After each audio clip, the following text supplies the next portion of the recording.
Hi, and welcome to today's episode of Smurf News. I'm Smurfit. And I'm Papa Smurf.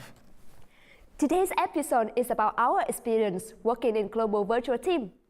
Earlier this month, we took a trip to Yale University to interview students about their experiences working in global virtual teams, or GVTs for short.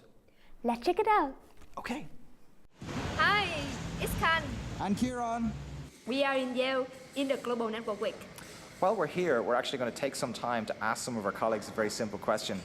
What's the most difficult part of working in a global virtual team? The most challenging part definitely is synchronization, because as you would know, some people will be working in different time zones, so you need to be in sync. Being on the same page at the same time. The communication takes much longer. Cultural barriers.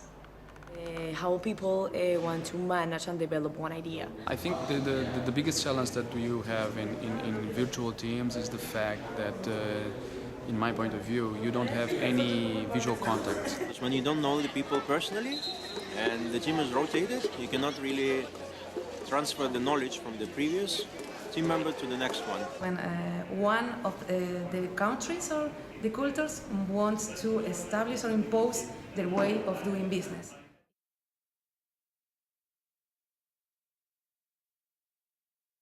What were the biggest challenges we faced as a GVT team? Number one, we had to decide on a method of communication. We practiced a few methods. We went through Skype, Yammer, Concall, email, WhatsApp. We encountered some difficulties with all of them, but in the end, we decided that Skype and the Concall were the best ways of coming together to decide on the objectives for this presentation. And then finally, when we decided on what the best way of having our meeting was, the next step was to figure out how to actually control the meeting. So how could we make sure that everyone was heard during the meeting and that everybody on the team got their point across? With that, trying to arrange times for the meeting and trying to arrange locations for the meeting, trying to fit in with college, with work, with other commitments that we have outside of both of those things. They were the difficult things in my mind as to how we actually participated in this.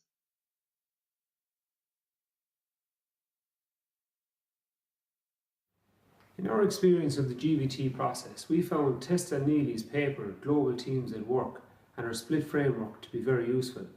One element of that framework was language, which was very relevant in our group as we had 2 international students.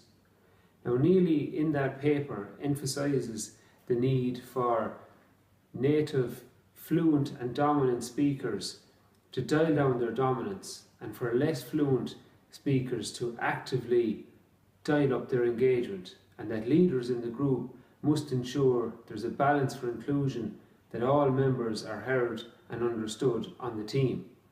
We found this to be very good advice, and we would also encourage teams to follow Neely's advice on setting ground rules and codes of conduct at the start of the process.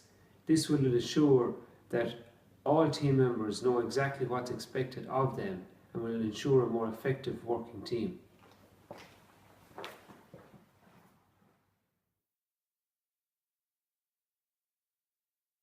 We should bestow on each other and assume respect from each other. Establish what the ideal prototype is. How is the prototypical GVT member going to work and going to approach tasks? And more importantly, commit to a realistic level of interaction. Thanks to our virtual teammates for contributing to today's show. And remember, empathy reduces social distance. And don't forget to make space for all the team member opinions and voice. Absolutely. We hope you learned something from the video today. And don't forget, join us next week for another episode of Smurf News. I'm Smurfit. And I'm Papa Smurf. Goodbye. Goodbye.